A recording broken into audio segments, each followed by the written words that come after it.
ہماری مدد کیوں نہیں ہو رہی؟ اس پر بھی ہلاکو خان کا واقعہ، میں پھر میری گفتگو ختم۔ علاء الدین خوارزم مسلمانوں کا بہت بڑا سپہ سالار ہے۔ وہ لاکھوں کی فوج لے کر ہلاکو خان کے مقابلے میں گیا۔ عین جب لڑائی کا موقع آیا تو علاء الدین خوارزم نے اپنی فوج کو واپس بھیج دیا اور خود بھی واپس پلٹ آیا کہ ہم نے نہیں لڑنا ہلاکو خان سے۔ لوگوں نے کہا کہ یہ آپ نے کیا کیا ہے؟ وہ بغداد کی اینٹ سے اینٹ بجانے آیا ہوا ہے اور آپ فوج لے کر واپس آ گئے، کیوں نہیں لڑنا چاہتے؟ توجہ کرنا، ہماری مدد کیوں نہیں ہو رہی؟ علاء الدین خوارزم کہنے لگا کہ میں ہلاکو خان کی فوج کا مقابلہ نہیں کر سکتا۔ اس نے کہا کیوں؟ اس نے کہا جو میں نے سنا نا اور جو میں نے دیکھا تم نے نہیں دیکھا۔ انہوں نے کہا تو نے کیا دیکھا؟ اس نے کہا کہ ہلاکو خان کی فوج کے سروں کے اوپر اولیاء کی روحیں اور فرشتے سایہ کر کر یہ لفظ کہہ رہے ہیں ہلاکو خان کی فوج کو کہ ایھا الکفرۃ اقتلوا الفجر، اوے بدکار کافرو ان بدبخت مسلمانوں کو خوب مارو۔ نے کہا جب اللہ کی مدد ہی ہمارے ساتھ نہیں ہے، فرشتے بھی اللہ کے یہی کہہ رہے ہیں ان بدبختوں کو مارو۔ یہ کلمہ حضور کا پڑھتے ہیں، آئیڈیل غیروں کو سمجھتے ہیں، یہ کلمہ پڑھ کر بھی ان کو یقین نہیں ہے کہ ہم نے کیا کرنا ہے۔ انہوں نے پاکستان حاصل کرنے کے بعد 69 سال گزار دیے حضور کے دین سے خوف زدہ کرتے کرتے، آج بھی حضور کے دین کو انہوں نے ہوا بنایا ہوا ہے۔ اسلام آ جائے گا تو ایسے ہو جائے گا، اسلام آ جائے گا، لوگوں کو ایسے ڈراتے ہیں جیسے ڈاکوؤں سے ڈراتے ہیں۔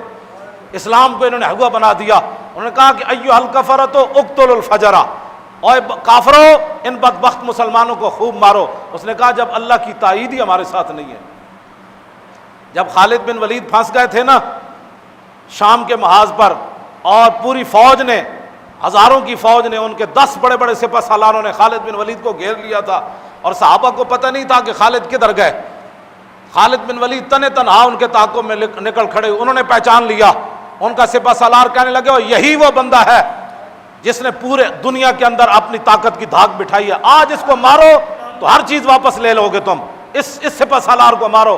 خالد بن ولید فرمانے لگے مجھے موت سامنے اس دن نظر آ گئی، میں اپنے گھوڑے سے نیچے اتر آیا، ہزاروں کی فوج کے میں گھر گیا، ان کے سپہ سالار آ گئے۔ آپ فرماتے ہیں کہ ہاتھیوں کی طرح ان کے سپہ سالار تھے جنہوں نے مجھے گھیرا۔ جب خالد بن ولید، اس صحابہ کو پتہ ہی نہیں ہے خالد بن ولید کدھر گئے، تنے تنہا ان کے پیچھے بھاگ کھڑے ہوئے۔ جب یہ صورتحال بن گئی تو تھوڑی دیر کے بعد انہوں نے کہا کہ خالد آج نہیں بچ سکتا۔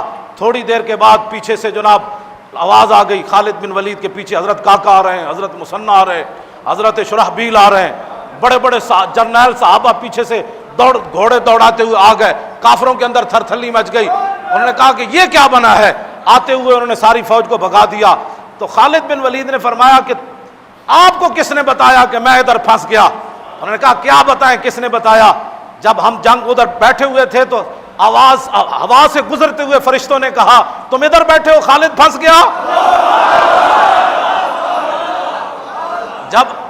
جب اللہ کی تائید ہو تو پھر ہوا میں فرشتے بھی جرنیلوں کو آ کر کہہ دیتے ہیں کہ تم یہاں بیٹھے ہو، خالد ادھر لڑ رہا ہے۔ اور جب اللہ کی تائید ہی نہ ہو اور مسلمان گھر میں بیٹھے اسلام کے خلاف باتیں کرتے ہوں